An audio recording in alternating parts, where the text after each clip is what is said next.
अस्सलाम वालेकुम स्टूडेंट्स, मेरा नाम है आमिर और आप देख रहे हैं मैथमेटिक्स। स्टूडेंट्स, लास्ट लेक्चर में हमने डिस्कस किया था मैट्रिसेस क्या होते हैं। मैट्रिसेस की हमने ऑर्डर देखा था, ऑर्डर ऑफ अ मैट्रिसेस, और हमने इक्वल मैट्रिसेस देखे थे स्टूडेंट्स।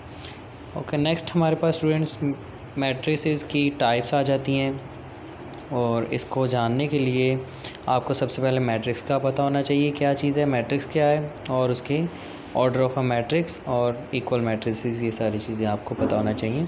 तो मैं उसका वीडियो का लिंक डिस्क्रिप्शन में दे दूँगा, तो आप उसको पहले लाजमी देख लीजिएगा। नेक्स्ट हमारे पास स्टूडेंट टॉपिक है types of matrices. Types of matrices में सबसे पहले स्टूडेंट हमारे पास आ जाती है row matrix. Row matrix students एक ऐसी टाइप है जिसमें रो के रिलेटेड हमारे पास ये दिया हुआ है कि ऐसा मैट्रिक्स जिसमें सिर्फ़ और सिर्फ एक ही रो हो, जिसमें सिर्फ एक रो हो। अब रो क्या होती है वो भी मैंने लास्ट लेक्चर में डिस्कस किया था, आप उसको ज़रूर वॉच कीजिएगा, लिंक उसका डिस्क्रिप्शन में दे दिया मैंने। अब ऐसा मैट्रिक्स जिसमें सिर्फ़ और सिर्फ एक रो होती है उसको हम रो मैट्रिक्स कहते हैं। A matrix is called row matrix if it has only one row. अगर उसमें सिर्फ़ और सिर्फ एक रो हो तो उसको रो मैट्रिक्स कहेंगे। रो क्या होता है, किसी मैट्रिक्स में हॉरिजॉन्टल लाइन जो होती है हमारे पास, उसको हम रो कहते हैं। और अगर नंबर्स की जो हॉरिजॉन्टल लाइन है वो अगर एक ही हो तो वो मैट्रिक्स हमारे पास कहलाता है रो मैट्रिक्स। ओके स्टूडेंट्स, बहुत इजी है, याद करने में बहुत आसान है। Matrix is called row matrix if it has only one row. अब नेक्स्ट हमारे पास आ जाता है students column matrix. Column matrix भी बिल्कुल वैसी ही है जैसे रो मैट्रिक्स था। कॉलम मैट्रिक्स में रो मैट्रिक्स में आपके पास रो एक होती है, कॉलम मैट्रिक्स में आपके पास कॉलम एक होता है। कॉलम क्या होता है, नंबर्स की वर्टिकल लाइन को कॉलम कहते हैं। नंबर्स की वर्टिकल जो लाइन होती है, वर्टिकल, उसको हम कॉलम कहते हैं। एक हॉरिजॉन्टल लाइन होती है और एक वर्टिकल लाइन होती है। तो जो वर्टिकल लाइन होती है स्टूडेंट्स उसको हम कॉलम कहते हैं। तो अगर मैट्रिक्स की जो वर्टिकल लाइन है वो सिर्फ़ और सिर्फ एक ही हो तो वो मैट्रिक्स हमारे पास कॉलम मैट्रिक्स कहलाता है स्टूडेंट्स। ये आप देख सकते हैं, a matrix is called column matrix if it has only one column. ये उसकी एग्जांपल गिवन है आपके सामने, सिर्फ़ और सिर्फ एक ही कॉलम है स्टूडेंट्स। बहुत आसान है, दोनों ये जो आपके पास टाइप्स हैं बहुत आसान है याद करने में भी। नेक्स्ट स्टूडेंट हमारे पास आ जाता है रेक्टेंगुलर मैट्रिक्स। रेक्टेंगल आपने नाम सुना होगा शेप्स का, जो कि कुछ इस तरह से होती हैं जिसमें आपके पास लेंथ और विड्थ आपस में इक्वल नहीं होती। जैसे ये शेप है स्टूडेंट्स, रेक्टेंगल शेप है, इसमें लेंथ और विड्थ जो हैं आपस में इक्वल नहीं होती। तो रेक्टेंगुलर मैट्रिसेस में क्या होता है, रेक्टेंगुलर मैट्रिसेस में होता है जिसमें एक मैट्रिक्स की नंबर ऑफ़ रोज़ और नंबर ऑफ़ कॉलम आपस में इक्वल ना हो। इस शेप में लेंथ और विड्थ होती है, और जो हमारे पास मैट्रिसेस होते हैं उसमें क्या होता है, रोज़ और कॉलम्स होते हैं। तो अगर रोज़ और कॉलम्स आपस में बराबर ना हो, number of rows and columns आपस में इक्वल ना हो, तो वो मैट्रिक्स हमारे पास क्या कहलाता है, रेक्टेंगुलर मैट्रिक्स स्टूडेंट्स। ये देखें, you can see that a matrix M is called rectangular if the number of rows of M is not equal to the number of columns of M. अगर A के number of इसी matrix M के number of rows और number of columns equal नहीं है तो वो rectangular matrix कहलाएगा स्टूडेंट्स। ये आप इसके मैट्रिक्स की एग्जांपल में देख सकते हैं। इसकी ये देखें, रोज़ मैं गिन रहा हूँ, 1 2 3, 3 रोज़ हैं। और अगर इसके मैं कॉलम्स गिनूँ स्टूडेंट्स तो 1 और ये 2 कॉलम्स हैं। 3 रोज़ हैं और 2 कॉलम्स हैं। नंबर ऑफ़ रोज़ और नंबर ऑफ़ कॉलम आपस में इक्वल नहीं है, तो ये रेक्टेंगुलर है। इसको देखते हैं स्टूडेंट्स, 1 2 इसमें रोज़ हैं, कॉलम्स 1 2 और ये 3 कॉलम है स्टूडेंट्स। तो ये भी एक रेक्टेंगुलर मैट्रिक्स है स्टूडेंट्स। मतलब number of rows number of column के अगर इक्वल ना हो तो वो मैट्रिक्स हमारे पास रेक्टेंगुलर मैट्रिक्स बन जाते हैं। ओके स्टूडेंट्स, नेक्स्ट हमारे पास है स्क्वायर मैट्रिक्स। एक स्क्वायर मैट्रिक्स बिल्कुल रेक्टेंगुलर मैट्रिक्स का ऑपोजिट है। उसमें हमारे पास नंबर ऑफ़ रोज़ और नंबर ऑफ़ कॉलम्स इक्वल नहीं थे। इसमें हमारे पास number of rows number of column के इक्वल होते हैं। जैसे मैंने उसमें शेप की आपको एग्जांपल दी, इसमें स्क्वायर भी एक शेप होती है ना स्टूडेंट्स। तो वो उसमें क्या होता है, जिसमें लेंथ और जो विड्थ होती हैं दोनों इक्वल होती हैं, सारी साइड्स आपस में इक्वल होती हैं, उसको हम स्क्वायर कहते हैं। तो यहाँ पे हमारे पास स्क्वायर मैट्रिक्स भी ऐसा मैट्रिक्स है जिसमें जो लेंथ यानी कि रोज़ और विड्थ यानी कि कॉलम, रोज़ और कॉलम्स आपस में इक्वल हों। अगर रोज़ और कॉलम्स आपस में इक्वल हैं तो वो मैट्रिक्स हमारे पास क्या कहलाएगा, स्क्वायर मैट्रिक्स कहलाएगा स्टूडेंट्स। ये देखें इसकी डेफिनेशन है, आज matrix is called square matrix if its number of rows is equal to the number of columns. ये देख सकते हैं स्टूडेंट्स आप इसमें, ये आपके पास इसमें रोज़ हैं 1 2, कॉलम्स हैं 1 2 जी, 2 ही रोज़ हैं और 2 ही कॉलम्स हैं। यू कैन से दैट ये एक स्क्वायर मैट्रिक्स है। इसमें आप देखें स्टूडेंट्स 1 2 3, 3 रोज़ हैं और कॉलम्स देखें 1 2 3, 3 कॉलम्स हैं, 3 ही रोज़ हैं 3 ही कॉलम्स हैं। तो स्टूडेंट्स ये एक स्क्वायर मैट्रिक्स है, number of rows number of columns आपस में इक्वल हैं। क्लियर है स्टूडेंट्स। नेक्स्ट हमारे पास है नल और ज़ीरो मैट्रिक्स। ये नल और ज़ीरो मैट्रिक्स स्टूडेंट्स, ये जैसे जिस पीछे हमने जो अभी तक टाइप्स पढ़ी हैं वो सारी ऑर्डर से रिलेटेड थी। अब हम आगे उसके अंदर मौजूद एंट्री से रिलेटेड टाइप पढ़ रहे हैं ये वाली। उसमें हमें ऑर्डर से रिलेटेड यानी कि रोज़ और कॉलम से रिलेटेड सारी चीज़ें थी, रोज़ और कॉलम पे डिपेंड कर रहे थे वो मैट्रिसेस। अब ये रोज़ एंड कॉलम पे डिपेंड नहीं कर रहा, इसका ऑर्डर कुछ भी हो सकता है, लेकिन इसके अंदर एंट्रीज़ पे ये डिपेंड कर रहा है, अंदर मौजूद एंट्रीज़। अब ऐसा मैट्रिक्स स्टूडेंट्स जिसमें अंदर उसके अंदर एंट्रीज़ में सारे के सारे एलिमेंट्स, सारी की सारी एंट्रीज़ अगर ज़ीरो हों, अगर ऐसा मैट्रिक्स जिसमें सारी की सारी एंट्री ज़ीरो हो जाएं तो वो मैट्रिक्स नल और ज़ीरो मैट्रिक्स कहलाएगा। नल मैट्रिक्स भी कह सकते हैं, ज़ीरो मैट्रिक्स भी कह सकते हैं। अब इसमें ये मतलब नहीं है इसका कि वो मैट्रिक्स में कुछ भी नहीं है, एंट्रीज़ हैं लेकिन वो एंट्रीज़ क्या हैं, ज़ीरो। सेट के केस में ऐसा होता है कि वो सेट खाली होता है, उसको हम एम्प्टी कहते हैं। और इसमें मैट्रिसेस के केस में मैट्रिक्स खाली नहीं होता, लेकिन मैट्रिक्स में जो एंट्रीज़ होती हैं वो ज़ीरो होती हैं, और ज़ीरो मैट्रिक्स ज़ीरो एंट्रीज़ होने की वजह से उसको हम नल या ज़ीरो मैट्रिक्स कह लेते हैं। क्लियर है स्टूडेंट्स। नेक्स्ट है स्टूडेंट्स हमारे पास ट्रांसपोज ऑफ अ मैट्रिक्स। बहुत इंपॉर्टेंट है ये डेफिनेशन भी, और इसका क्वेश्चन भी आता है। Transpose of a matrix find करें, किसी मैट्रिक्स गिवन होता है और उसका कहा जाता है ट्रांसपोज फाइंड करें। तो स्टूडेंट्स ये मैं यहाँ पे डेफिनेशन आपको एक्सप्लेन कर रहा हूँ, और इसका जो एग्जांपल्स हैं, क्वेश्चन जो आपको आ सकता है उस तरह से जो एग्जांपल्स हैं वो मैंने अलग से इसकी एक वीडियो बनाई है। 3 उसमें मैंने मैट्रिसेस लिए थे और उनका मैंने ट्रांसपोज फाइंड करके दिया था। तो स्टूडेंट्स मैं आपको सजेस्ट करूँगा कि आप वो वीडियो वॉच करें, मैं उसका लिंक डिस्क्रिप्शन में दे दूँगा, तो आप उसको वॉच कर लें। उस वीडियो को आपको समझ आ जाएगा कि कैसे ट्रांसपोज लेना है। डेफिनेशन है स्टूडेंट्स की, a matrix obtain by changing rose into columns, और या फिर columns into rose of a matrix is called transpose of that matrix. Means that कि स्टूडेंट अगर एक मैट्रिक्स गिवन है और उस मैट्रिक्स के आप रोज़ को कॉलम में या फिर कॉलम को रोज़ में चेंज कर देते हैं, तो फिर हमारे पास जो आता है नया मैट्रिक्स वो इसका ट्रांसपोज होता है। ये देखिए स्टूडेंट एग्जांपल है, ये उसको ट्रांसपोज जो होता है ना वो ए की पावर यानी कि इंडेक्स में ना छोटा सा टी लिखा जाता है, ए टी, तो इससे हम कहते हैं ए का ट्रांसपोज। अगर ये मैट्रिक्स ए था तो ये अब उसका क्या है, ट्रांसपोज है। स्टूडेंट्स हमारे पास ये एग्जांपल दी हुई है, ए मैट्रिक्स दिया हुआ है यहाँ पे, और इसको ट्रांसपोज लेना है हमने, तो ए ऊपर छोटा सा टी लगा लेंगे जिससे हमें पता चलेगा कि ये का ट्रांसपोज है। और इसमें हमारे पास ये, इसमें देख सकते हैं आप, ये इसकी रो है, ये बन गया कॉलम। ये दूसरी रो का हमने बना दिया दूसरा कॉलम, पहली रो पहला कॉलम, दूसरी रो दूसरा कॉलम बन गई। तो ये फिर ए था और ये क्या बन गया, ए का ट्रांसपोज। ओके, नेक्स्ट हमारे पास स्टूडेंट अगर इसके आप कॉलम को रो में चेंज करते हो तब भी ठीक है। ये कॉलम है, पहला कॉलम है ये, ठीक है, ये बन गया पहली रो, दूसरा कॉलम ये बन गया दूसरी रो, तीसरा कॉलम ये बन गया तीसरी रो। तो इस तरह से भी कर सकते हैं, या रोज़ को कॉलम में चेंज कर लें या कॉलम को रोज़ में चेंज कर लें, तो आपके पास ट्रांसपोज आ जाएगा। दोनों में से कोई एक काम कर लें, आपके पास मैट्रिक्स का ट्रांसपोज आ जाएगा स्टूडेंट्स। जी स्टूडेंट, नेक्स्ट हमारे पास है negative of a matrix.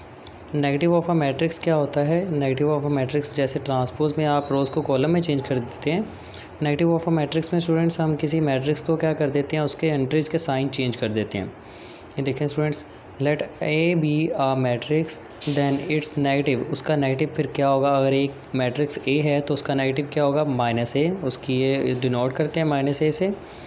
Is obtain bye, वो कैसे आएगा, changing the sign of entries, entries के साइन चेंज करने से वो आएगा। ये हमारे पास मैट्रिक्स है और इसका नेगेटिव ए आएगा, हम सारी एंट्रीज़ का साइन चेंज कर देंगे। 1 पॉजिटिव था, कोई साइन नहीं लगा हो तो वो पॉजिटिव होता है नंबर।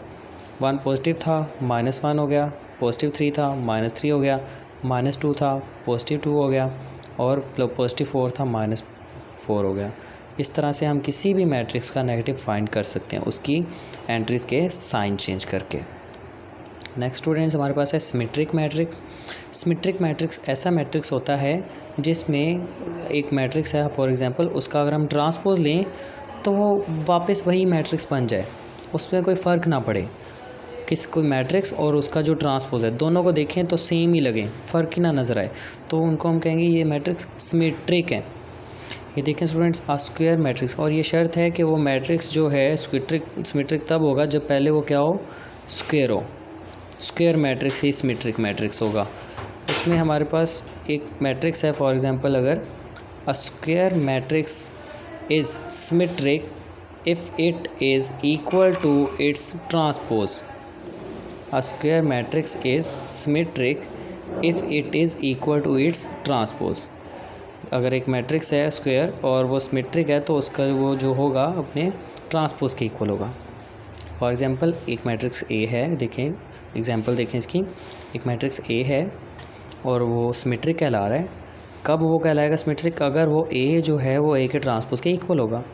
यहाँ मैंने एग्जांपल ली हुई है, अगर एम मैट्रिक्स है और वो ये है तो देखिए मैंने इसका ट्रांसपोज लिया, ये जो कॉलम है ये रो बन गया, 0 1 ये 0 2 और ये 0 2, फिर 2 0 और ये 2 0।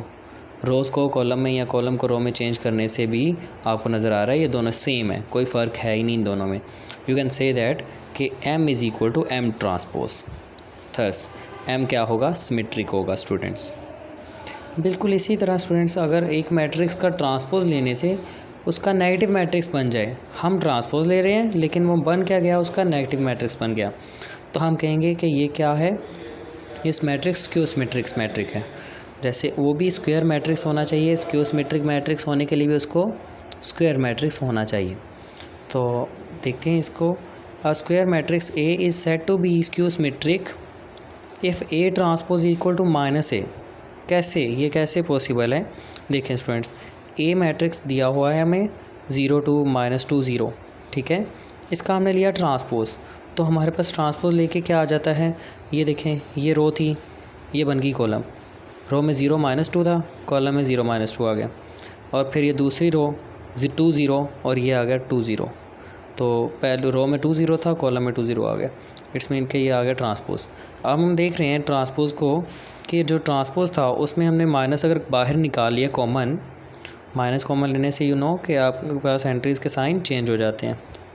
माइनस जब कॉमन लिया, 0 को कोई फ़र्क नहीं पड़ेगा क्योंकि 0 न्यूट्रल है और इसमें माइनस पॉजिटिव साइन नहीं होता, तो माइनस जब बाहर कॉमन लिया तो जो यहाँ पे प्लस का 2 था, ये देखें यहाँ प्लस का 2 था, -2 बन गया, और जो माइनस का 2 था यहाँ प्लस का 2 बन गया, और ये 0 फिर सेम। ओके, तो ये हमारे पास जो आ रहा है, ये हमारे पास जो मैट्रिक्स आ रहा है, ये वाला मैट्रिक्स और ये वाला मैट्रिक्स, ये दोनों सेम है, ये दोनों मैट्रिक्स यू कैन सी ये सेम है। और ये मैट्रिक्स क्या था, ये ए था, माइनस कॉमन लिया हुआ है, माइनस वैसे ही रहने दें, इसकी जगह ये जो मैट्रिक्स है इसकी जगह ए लिख लें, तो माइनस और ए, तो यहाँ से हमने शुरू किया था, यहाँ पे पहुँच गए हैं, इस मीन कि ए का ट्रांसपोज -a के इक्वल है, then you can say that A is skew symmetric, A एक स्क्यू सिमेट्रिक मैट्रिक्स है। आई होप कि आपको क्लियर होगा स्टूडेंट्स। जी स्टूडेंट्स, नेक्स्ट हमारे पास है डायगोनल मैट्रिक्स।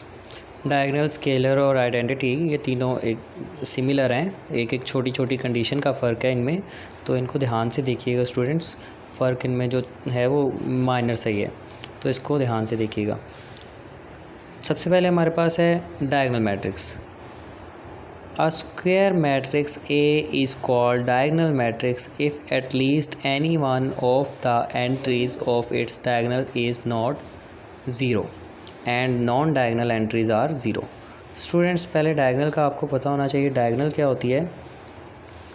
डायगोनल हमारे पास होती है स्टूडेंट्स, अगर ये शेप है, फॉर एग्जांपल एक स्क्वायर है, स्क्वायर ले रहे हैं हम, तो स्क्वायर में जो ऑपोजिट वर्टिसेस होते हैं, ये कोने हैं ना, वर्टेक्स कहते हैं इनको, तो जो ऑपोजिट वर्टिसेस होते हैं स्टूडेंट, उनको मिलाने वाली जो लाइंस होती हैं उनको हम डायगोनल कहते हैं। इस तरह से ये डायगोनल्स हैं। और डायगोनल हमारे पास मैट्रिक्स में डायगोनल होती है वो दो तरह की होती है, एक होती है मेन डायगोनल और एक होती है secondary diagonal. Main diagonal student ये वाली है, इसको हम कहेंगे मेन डायगोनल, और ये वाली जो होती है ये स्टूडेंट सेकेंडरी डायगोनल होती है, ये वाली होती है सेकेंडरी डायगोनल। तो ये दो तरह की डायगोनल्स होती है हमारे पास। हमने जब भी डायगोनल की बात करनी है तो मेन डायगोनल की बात हो रही होगी, ओके, दूसरी डायगोनल की बात नहीं हो रही होगी, वो उसको हमने समझना ही नहीं है कि वो डायगोनल है। हमारे पास मेन डायगोनल की ही हमेशा मैट्रिसेस में बात होती है। तो डेफिनेशन देखें students, a square matrix A is called a diagonal matrix if at least one. ये डेफिनेशन मैंने आगे रीड की, अब इसको एक्सप्लेन करता हूँ मैं आपको कि ये हमारे पास फॉर एग्जांपल एक मैट्रिक्स है स्क्वायर मैट्रिक्स, इसके अंदर डायगोनल, अभी डायगोनल में बात हुई ये वाले मैट्रिसेस, ये वाले एलिमेंट्स, ये वाली एंट्रीज़, तो ये वाली जो एंट्रीज़ हैं डायगोनल की ये नॉन ज़ीरो हों और बाकी क्या हों, सारी नॉन डायगोनल की जो एंट्रीज़ हैं बाकी सारी क्या हों, ज़ीरो, बाकी सारी एंट्रीज ज़ीरो और ये वाली क्या हो, नॉन ज़ीरो। एटलीस्ट इनमें कोई एक एंट्री नॉन ज़ीरो होनी चाहिए। यहाँ पे आप देखें इसमें भी zero zero zero zero zero, सारी नॉन डायगोनल एंट्रीज़ जो हैं वो ज़ीरो हैं, और डायगोनल में एंट्रीज़ जो हैं आपको देख सकते हैं वो क्या हैं, नॉन ज़ीरो। अब ये वाला जो मैट्रिक्स है इसमें देखें ये डायगोनल वाली एंट्री भी एक ज़ीरो आपको नज़र आ रही है, डायगोनल में ये एंट्री पड़ी हुई है और ये भी क्या है, ज़ीरो। तो डेफिनेशन क्या है, डेफिनेशन में कह रहा है at least one entry non zero होनी चाहिए। यहाँ पे तो दो नॉन ज़ीरो आ गई है ना डायगोनल में, तो ये डायगोनल होगा, ओके। कम से कम एक ऐसी एंट्री हो डायगोनल में जो कि नॉन ज़ीरो हो, यहाँ पे दो आ गई हैं, एक से ज़्यादा एंट्रीज नॉन ज़ीरो हो सकती हैं स्टूडेंट्स, क्लियर। नेक्स्ट हमारे पास है student scalar matrix. Scalar matrix ऐसा मैट्रिक्स होता है जो कि डायगोनल मैट्रिक्स ही हो, लेकिन उसकी डायगोनल के जो अंदर एंट्रीज़ हैं वो सारी क्या हो, सेम। इसमें हमारे पास ये सेम की कंडीशन नहीं थी, बस डायगोनल में कहा था कि नॉन ज़ीरो एलिमेंट्स होने चाहिए, नॉन ज़ीरो एंट्रीज़ होनी चाहिए। इसमें उसने कह दिया डायगोनल में जो एंट्रीज़ हैं वो सेम भी होनी चाहिए, बाकी सारी तो ज़ीरो होनी चाहिए। डायगोनल तभी होगा कि जब बाकी सारी ज़ीरो हों लेकिन डायगोनल के अंदर नॉन ज़ीरो हों। लेकिन अब स्केलर बनाने के लिए डायगोनल के अंदर जो नॉन ज़ीरो एंट्रीज़ हैं वो क्या होनी चाहिए, वो सेम होनी चाहिए।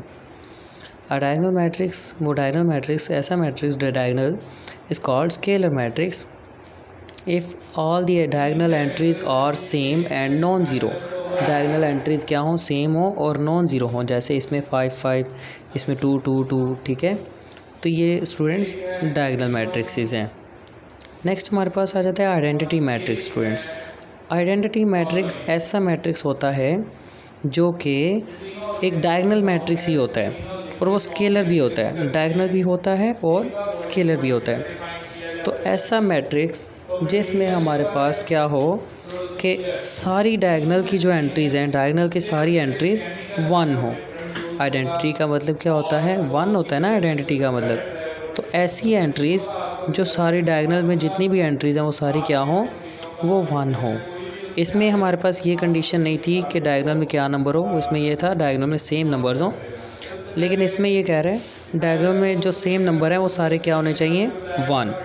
अगर डायगोनल में सारे नंबर्स वन हैं तो फिर वो डायगोनल मैट्रिक्स जो होगा, वो जो बनेगा वो क्या होगा, वो आइडेंटिटी मैट्रिक्स होगा। स्टूडेंट्स ऐसा मैट्रिक्स दोबारा देखें, ऐसा डायगोनल मैट्रिक्स बाकी सारे जिसमें ज़ीरो होते हैं, डायगोनल मैट्रिक्स वो होता है जिसकी डायगोनल में नॉन ज़ीरो और बाकी सारे ज़ीरो। तो ऐसा डायगोनल मैट्रिक्स जिसकी डायगोनल में सारे के सारे क्या हैं, जस्ट वन, सेम है और क्या है, वन। तो ऐसा मैट्रिक्स हमें क्या कहलाएगा, आइडेंटिटी मैट्रिक्स कहलाएगा। स्टूडेंट्स आई होप आपको क्लियर है। स्टूडेंट्स अगर आपका कोई क्वेश्चन है किसी किस्म का इस लेक्चर से रिलेटेड तो आप कमेंट बॉक्स में उसको ड्रॉप करें, मैं आपको उसका आंसर ज़रूर करूँगा। मैं सारे कमेंट्स रीड करता हूँ, तो किसी भी किस्म का अगर आपको कोई क्वेश्चन है स्टूडेंट्स तो आप कमेंट सेक्शन में उसको ड्रॉप करें, ओके। तो आज के लिए इतना ही काफ़ी है स्टूडेंट्स, नेक्स्ट हम इंशाल्लाह नेक्स्ट वीडियो में मिलते हैं। और अगर आपको वीडियो अच्छी लगी तो इसको लाइक करें और चैनल को सब्सक्राइब करें। Thank you so much.